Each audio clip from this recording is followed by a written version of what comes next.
It is game 2 between the Yankees and the Red Sox.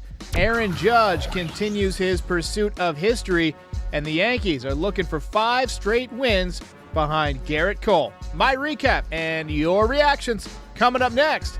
This is Yankees Game Night.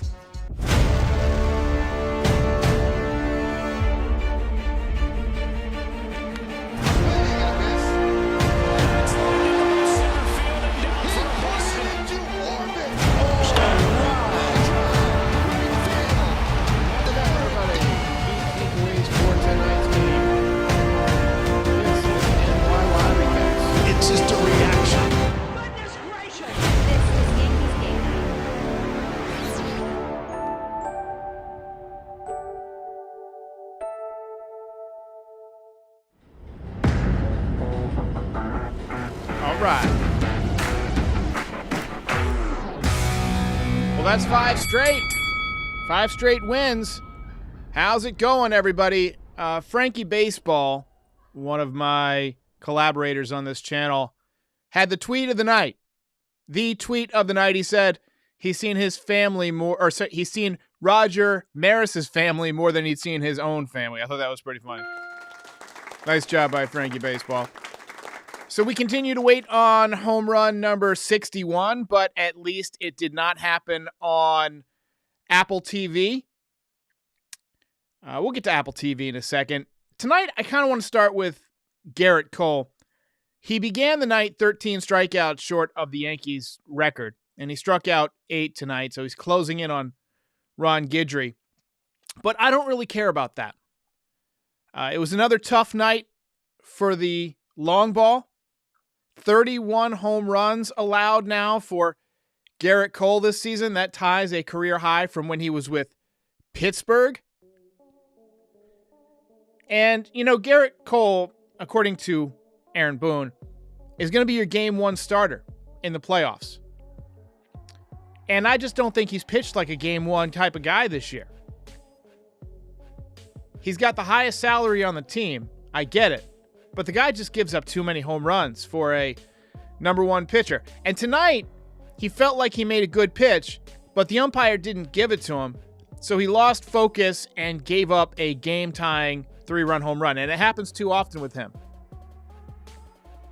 He then proceeded to get kicked out of the game, and that also got manager Aaron Boone kicked out of the game, defending his player. But worst of all, the pitch that he was upset about was a ball. It was low and away. It was out of the zone. The umpire got it right. David says Apple TV is garbage. So, look, the game, yes, it was on Apple TV. I actually don't mind the broadcast package. I think the visuals are nice. Like, the camera gets really close into the dugout and with guys on the field. It's in 4K, so it's really crisp, and the colors pop off the screen. You know, I've got a pretty good TV, and it looks better than most sports coverage, except for maybe the Super Bowl or some of the other 4K stuff. Maybe like soccer looks really good. It's just that the announcers are terrible. Not only are they boring and generic, but they're not as knowledgeable about the Yankees as they should be for a momentous game like tonight. They weren't funny or memorable at all, just very bland.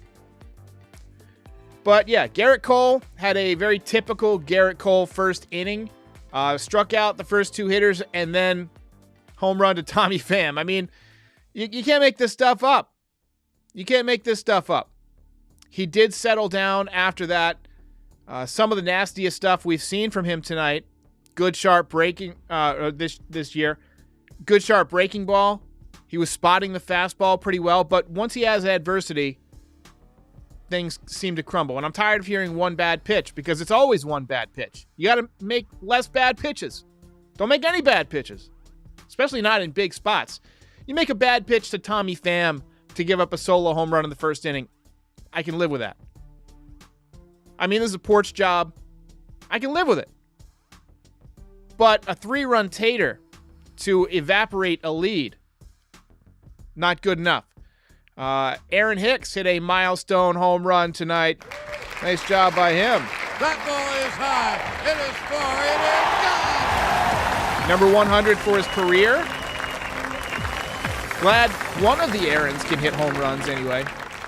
Hicks also knocked in the second run of the game for the Yankees in the fifth with a broken bat single in on his hands. Later in the inning, Gleyber Torres, what you're seeing on your screen, ripped a double down the line. He continues his hot hitting. That made it 4-1. But then in the sixth, Garrett Cole gave it right back, as Garrett Cole does. 3-run home run to Alex Verdugo. Fastball out over the plate, straight as an arrow, and Verdugo just demolished it. Cole got out of the inning with no further damage. But that was enough damage. He almost let the game get away. And barking at the umpire. It seems like anytime something doesn't go right or doesn't go exactly perfect for Garrett Cole, he implodes. Billy Crystal took too long, give up a 3-run homer. Too humid in Minnesota, give up 3 home runs. Too cold in Detroit, can't throw a strike. Too windy, give up a homer. Borderline call doesn't go your way, give up a homer. I'm sick of it. And I hate to rant after a win, but come on. 6 innings, 4 runs, 2 home runs, 8 strikeouts. He got another no decision. Judge did pick up a hard hit single in the 7th, so there's that. Crowd was actually audibly disappointed by a single by our best player. Everybody's rooting for the home run. Hopefully he gets it soon. Marinaccio pitched pretty well tonight. Loizaga pitched pretty well in relief tonight. Harrison Bader pinch hit in the 8th. Drew a walk, had a really good at bat. Almost got picked off, but the pitcher threw the ball away, making things happen with his legs. Took second and took third, and that ended up being a huge play. He's one of those guys that's fun to watch on the bases. But Jose Trevino put the team on his back. Base hit to win the game in the 8th. Gave the Yankees the lead. And then Loizaga ran into some trouble in the 9th, but hang on. Hold on. He hung on. I was looking for the right verb tense. He hung on to win. Ball game over. Yankees win. 5 in a row. Yankees Donis's Apple TV coverage is horrible. Felipe says Bader did more than Cole all game. And Dr. Hitskin says Cole gives up home runs to subpar players. You're not wrong. You're not wrong. Hey, look, we got to give out the belt. One guy really stepped up, and he is not getting it ironically this time. Congratulations, Aaron Hicks. Let's go. Belt winner. Frankie says Garrett Cole seems like a terrible person to be in a relationship with. I feel like I'm in a terrible relationship with him. He does nothing but piss me off. Douglas says, imagine the booing if Judge showed bunt at the plate.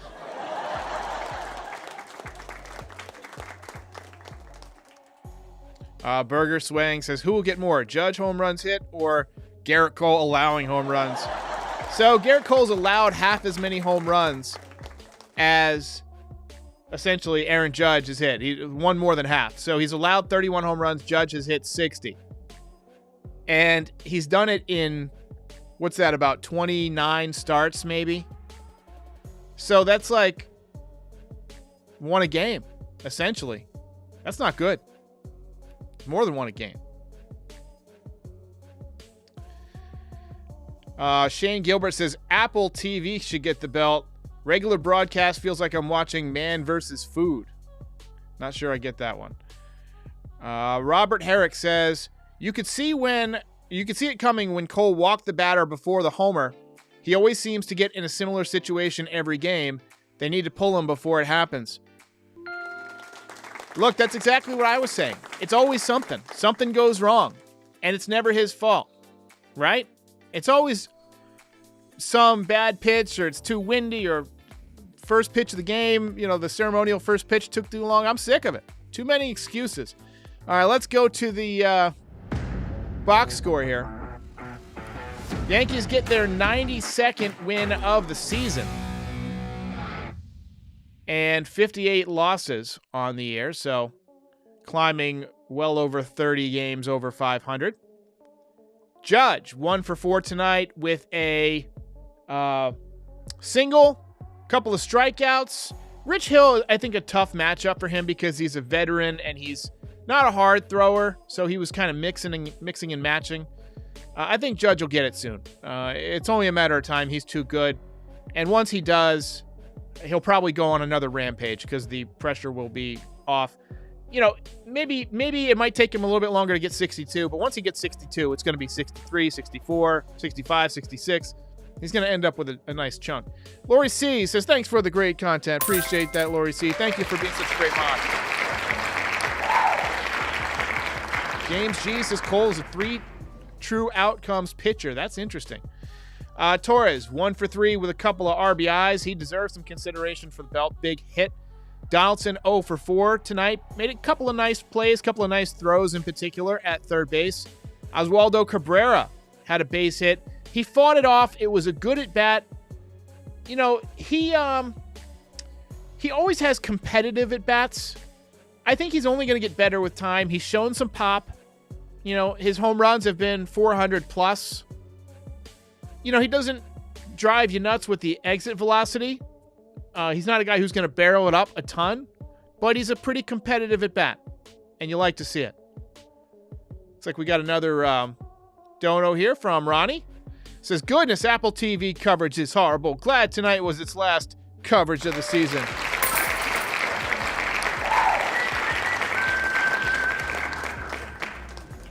Appreciate it, Ronnie.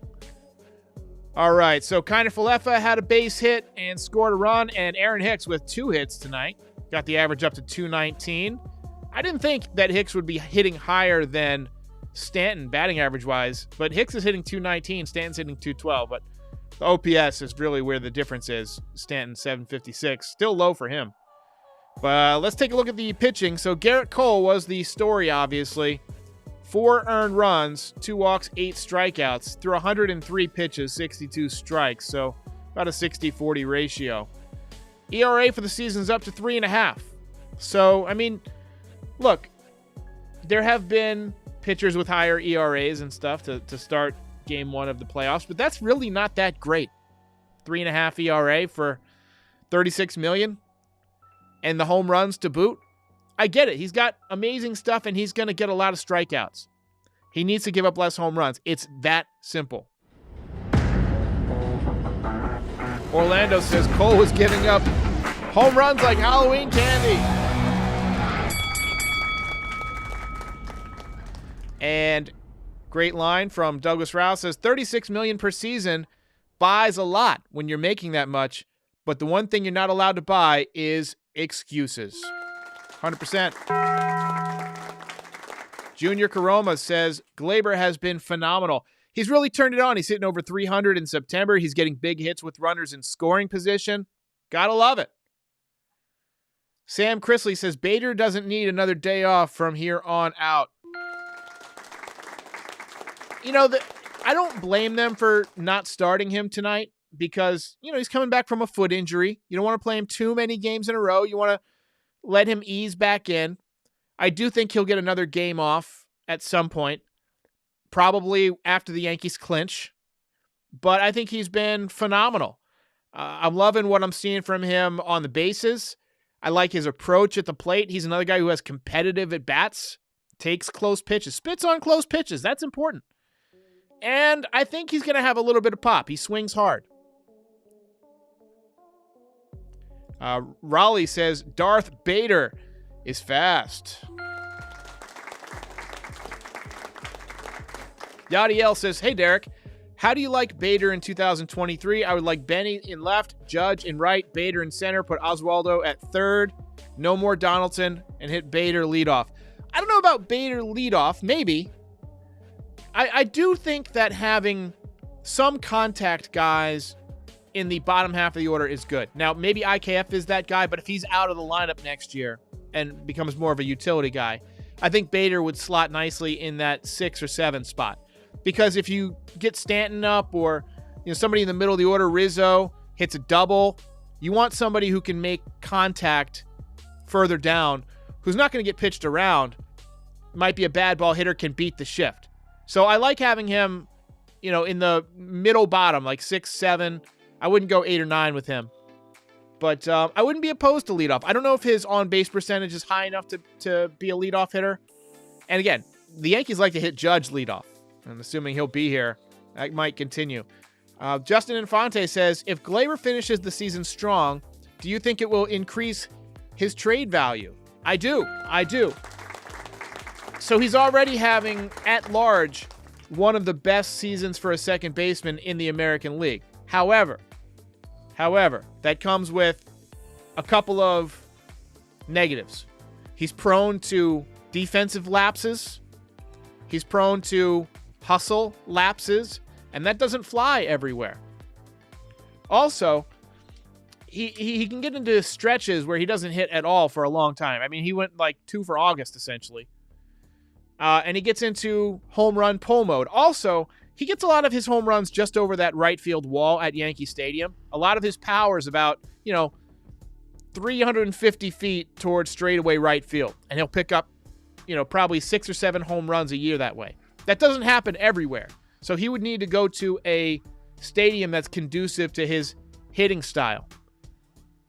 Ultimately, he's going to be on my list of Yankees who may not come back, but only if they really truly believe in Anthony Volpe and Oswald Peraza. Right now, I think it's a travesty that Oswald Peraza has to sit the bench. I do think it's great he's getting this experience. He's getting to be around the team.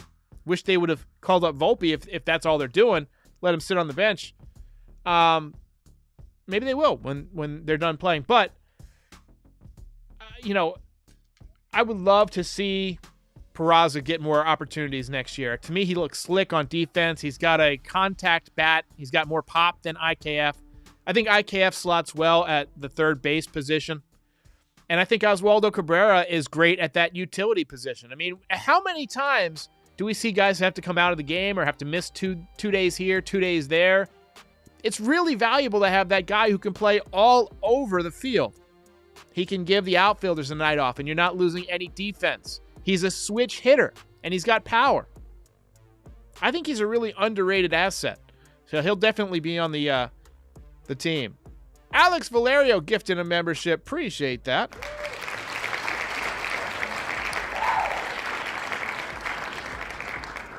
And welcome to the membership, Jason Maloney. Lou Rom wants to get 8 wins out of the next 11 games for 100 wins on the season. That would be nice. I don't know if the Yankees are going to have that want to, right? I mean, once they clinch, they usually take their foot off the gas. They're not competing for home field advantage again. Houston is kind of running away with that. And so the Yankees are just going to be in this position where they're going to have the East wrapped up and they're not really playing for anything. So I think they're going to use that time to rest some guys. You're going to see Judge probably get a day off. You'll see Stanton get a day or 2 off. You'll probably see the catchers get a day off. You might see Ben Rortvedt come up and catch a game. You might see a young starter start a game like a Clark Schmidt. You're going to see some strange stuff after. It's going to be like a spring training game after the Yankees clinch. Not quite to that degree, but that's what'll happen. D Knight says, Apple TV needs to find some real baseball announcers. Hey, I'm free. Let's go. I'll do it for free. And Miguel Peralta says, hopefully Judge will go deep tomorrow. I think it's only a matter of time. I mean, it's not like he's going to sit on 60 for the whole season. It's been 3 or 4 games. He's already getting to that point where it's more at-bats than he usually has before he hits a home run. Orlando Rodriguez says, 40 of Aaron Judge's 60 home runs have been solo shots. He would have 150 RBIs if people got on base for him. Comment of the night.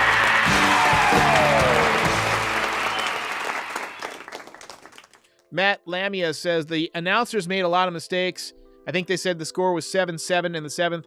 Hey, look, as somebody who makes a lot of mistakes, I can sympathize. I can empathize. I get it. Mistakes happen. We're all human. And sometimes you're thinking ahead about your next point, and you're just kind of filling in what you think is an automatic thing, like the score or a player's name or whatever, and it's easy for your mental Rolodex to pull the wrong name. By the way, I just realized I'm wearing Red Sox colors. That was not meant to be a troll. Just really cold here. It's about 50 degrees, so I was chilly. But anyway, Orlando also says the 8th inning was all about the Dater effect. I think he means the Bader effect. Yeah, the speed. The speed made that happen. And then you got to give the credit to Jose Trevino for the nice contact at bat. Contact focused. Get the runner in. That's winning baseball. That's winning baseball. All right, let's go ahead and watch the highlights together. We do this at the end of each win podcast. I would do it at the beginning, but you have to keep in mind this is an audio podcast, so it wouldn't be that interesting to listeners. Here's a strikeout from Garrett Cole. Slider at 89. There's another one, 89. 96 outside. This one taken over the wall for a home run. This was 98 off the outside corner for strike 3. Aaron Hicks getting the curveball way out on his front foot, but gets the barrel, gets the launch angle, and just over the State Farm sign for a home run. And then Garrett Cole getting another 89-mile-an-hour strike. This is a nice play by IKF, stretching into the hole. And then Hicks rips one through the hole for another base hit. Another RBI. Gleyber Torres rips one down the line. Good to see him open up those hips, but also keep the hands in. Breaking ball for strike 3 here in the 6th. But Alex Verdugo hits the 100-mile-an-hour fastball that got way too much of the plate. Not how hard you throw it, it's where you throw it. And that one got too much of the plate. Gets Martinez, goes at the ump, ends up getting tossed. No bueno. Aaron Judge ripping the base hit into the gap. Continues to build on his Triple Crown credentials. And then Jose Trevino going up the middle to win the game. All right, guys. So Yankees win another one. One more time from John Sterling. Ball game over. Yankees win. Joey says Cole is nothing without the sticky stuff. Becoming an issue.